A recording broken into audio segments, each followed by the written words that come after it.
Welcome to a new sort of like mini-series I'm doing. This is different than other stuff I've done. I thought it would be good to make this series of videos speaking to subjects or questions that I get regularly. And a lot of this is going to be for new sailors or people just getting in to sailing or interested in cruising. This is mostly geared towards that crowd. So that's what this whole series is going to be about. And I hope you find it useful. And I hope it helps you move forward at chasing your impossible dream.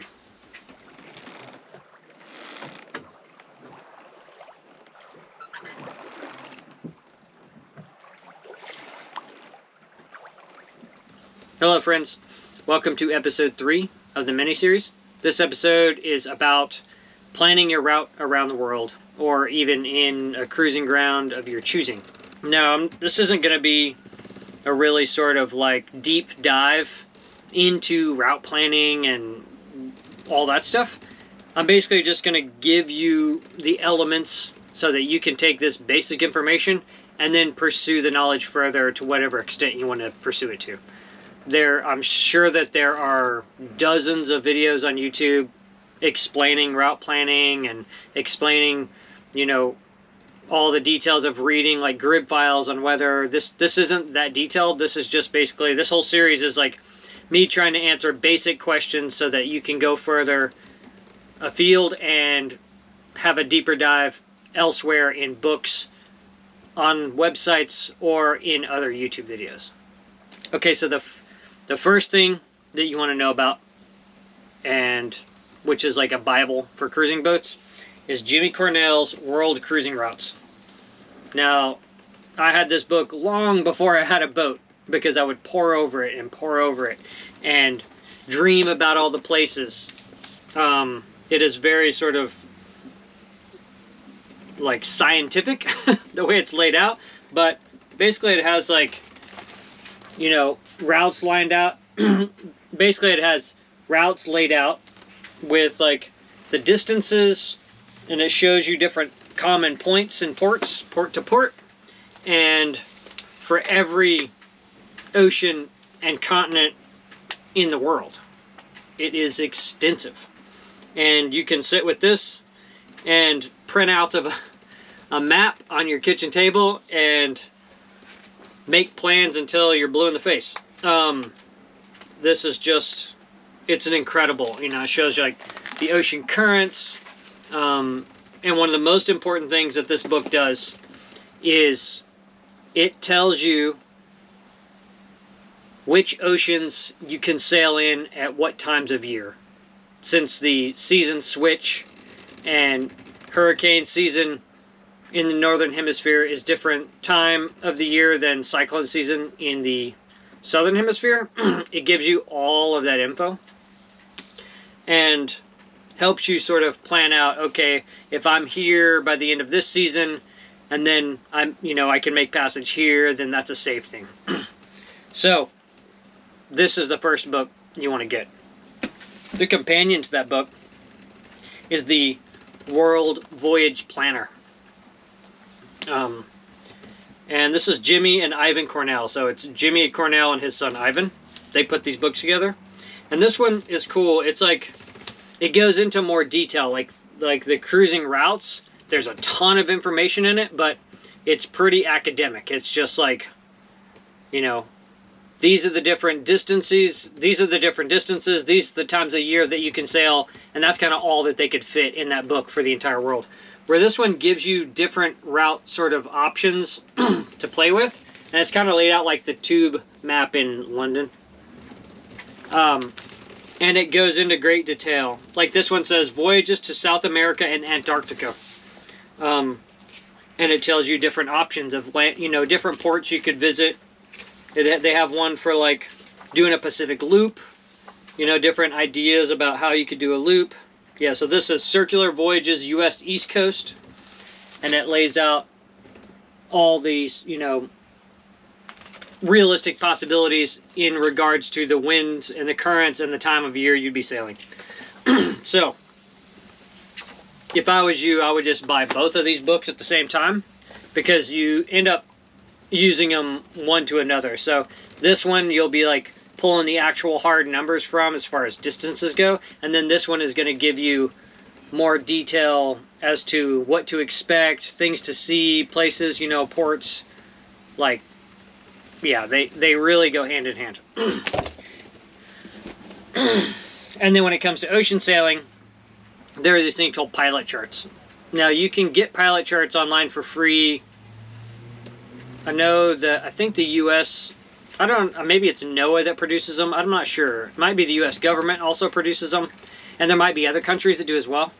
But they are a collection. A pilot chart is a collection of all known weather data from the world's oceans since, you know, like the 16 and 1700s, when sailors started documenting weather in different seas. So all that data has been combined to tell you averages for oceans as far as wind speeds go, wind direction, the number of gales you can expect, the number of calms you can expect, and they have it broken down by month. So it's like January, February, March, April, May, all the way through.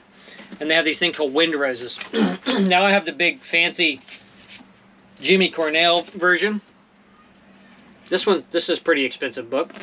But this is the most up-to-date, because they've combined all the satellite data and they've incorporated all the data since, like, climate change has really started changing our weather patterns, making storms more severe, more regular. So this is a more up-to-date, and like I remember reading, he was saying like the old pilot charts are more geared towards big ships, where this is more geared towards small boats and sailing boats. So this is like a closer look, like a more detailed look. I'll show you what one of the wind roses pages look like. So here's, let me see here. Okay, so here's the Pacific, and this is the Pacific just above New Zealand all the way up to the Aleutians. North Pacific Ocean for April. And so it shows you the wind roses and the trade winds, and it has legends that explains all the shapes and the lines and everything on it. And that's what I use for kind of all ocean sailing stuff. Is I look at the distances, and then I look at the pilot chart, this specific pilot chart, to be like, okay, I know, you know, in the trades, it's likely that there's, you know, there's this percentage of calms or this percentage of gales, and that will really help you. And it's not foolproof, because nothing is foolproof when it comes to weather, but this is data collected over hundreds and hundreds of years, so it's fairly reliable and a wonderful, wonderful tool, so that, you know, because you can look at it and be like, well, I want to go from here to here, but then you look at the wind rose and you see that you're going to be beating into the prevailing winds, so that's not a realistic option. You know, you might have to sail here and then there. So as far as route planning goes, like, that is a very, very important thing to get.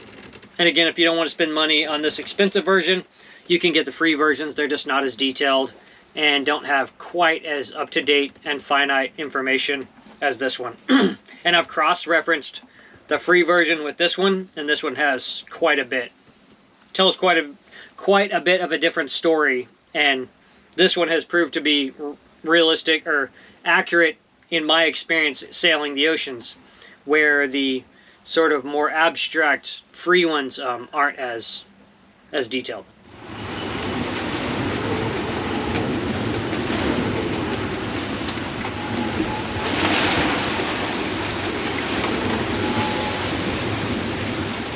Okay, the next thing to talk about is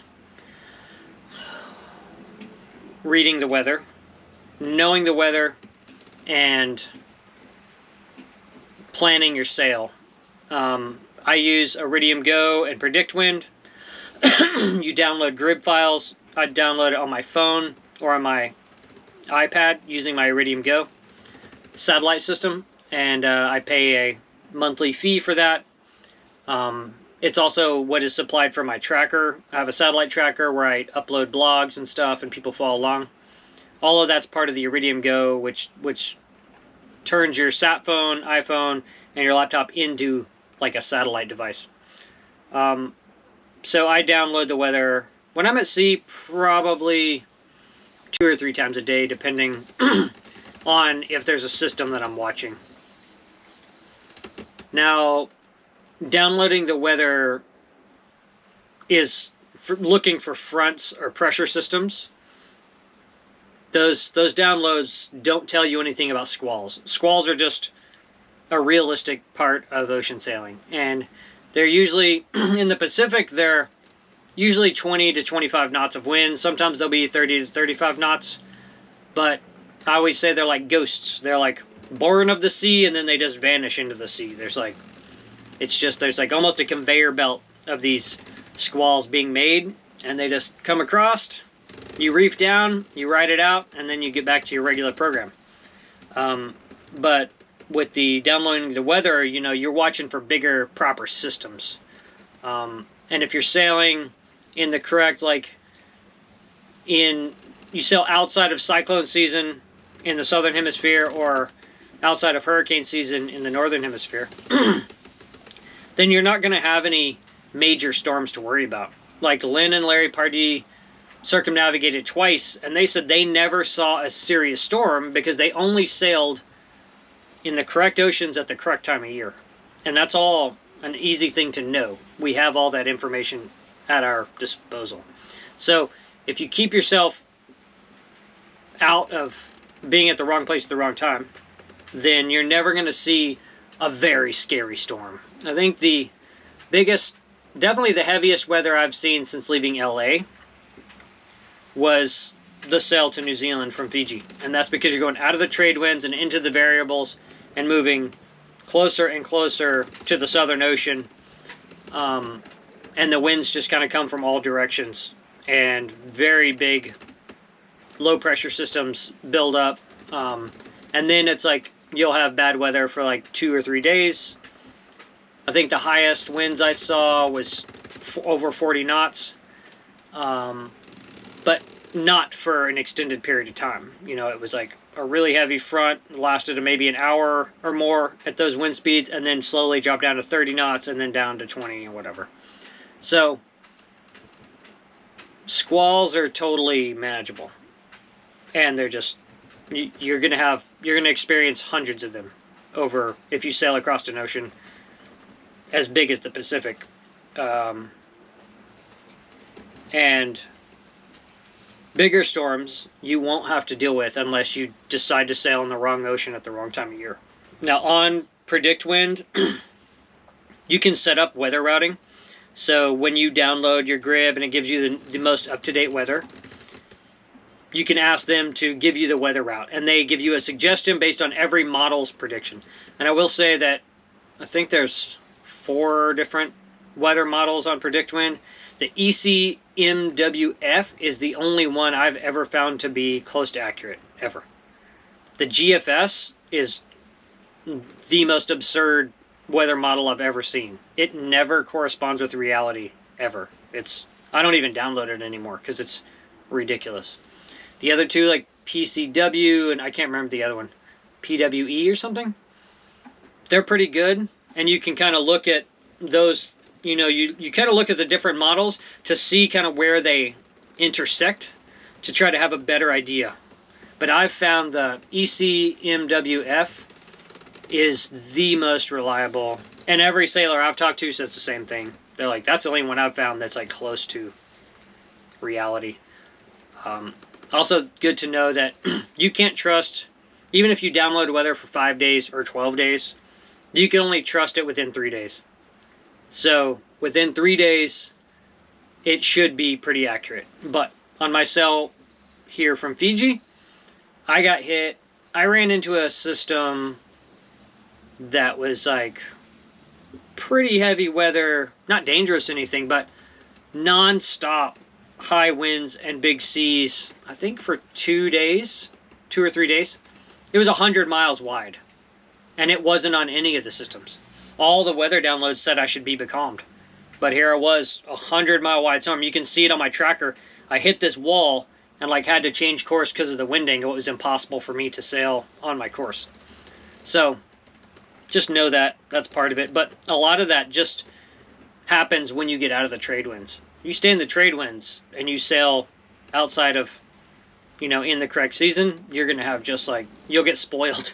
It's such easy and comfortable and beautiful sailing. But once you get out of the trades, then all bets are off and things change quite a bit. There are also weather routing services you can pay for. And there's a couple of guys who do it as a hobby, and they send out emails, and you can pay them a small fee, and they'll like text you weather updates and stuff. I don't mess with any of that stuff. I know some people do. It's not my jam. I do all my own weather routing because I know my boat, I know the sea, and I go from there.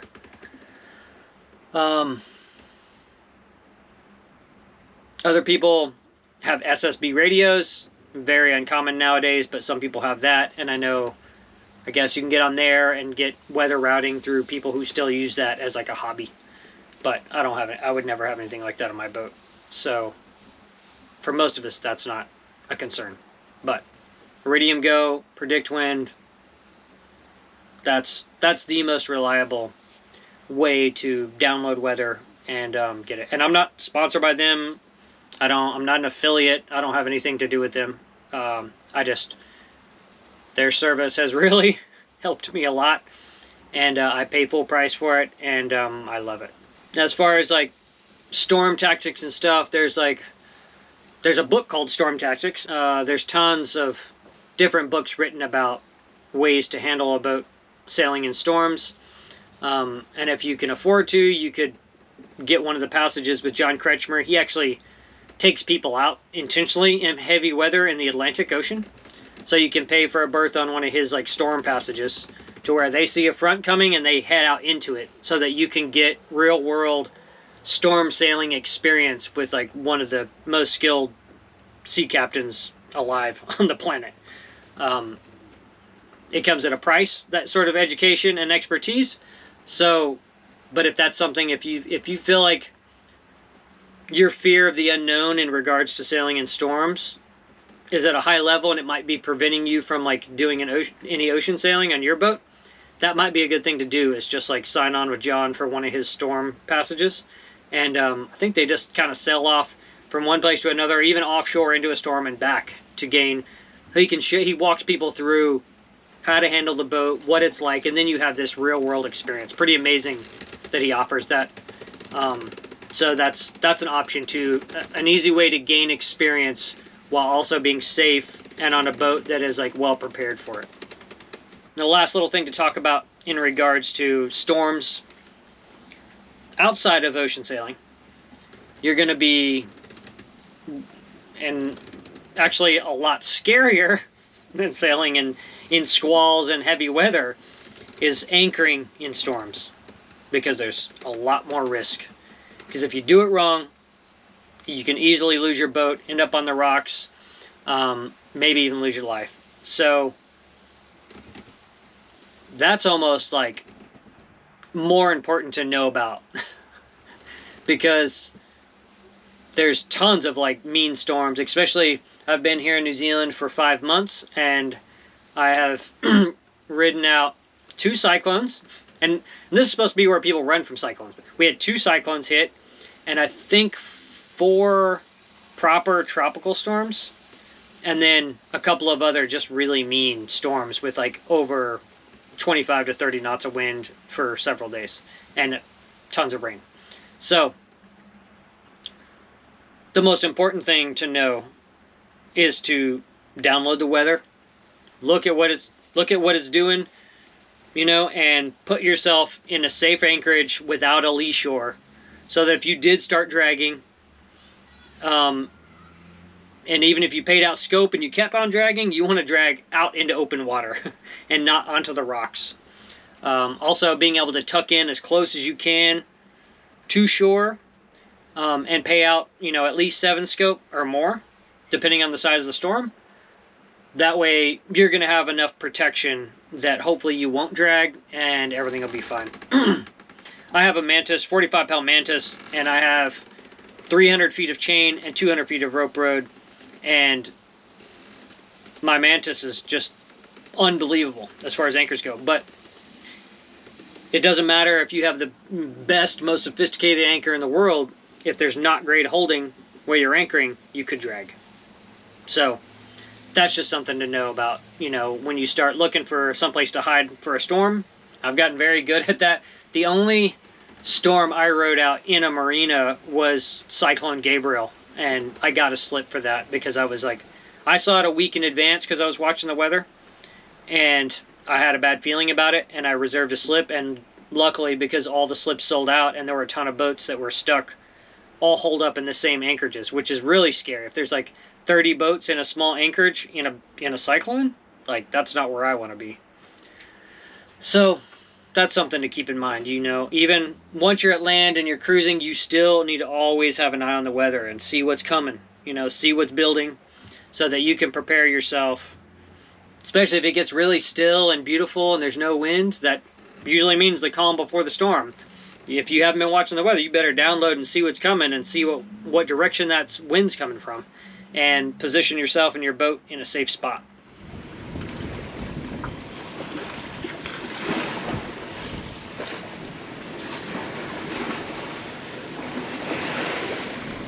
Thanks for watching this episode of the mini-series. I hope you enjoyed it. I hope you learned some things. The next episode in this series is about security, and I'll talk about the much asked question of pirates, bandits, and just general ways you secure your boat, yourself, and what to really expect out in the world versus all of the imaginary boogeymen that most people think exist out there. So tune in for that. Thanks for watching. Fair winds until next time. If you enjoy the content on this channel and would like to contribute, you can consider joining the Patreon crew. Thanks for watching. Fair winds until next time.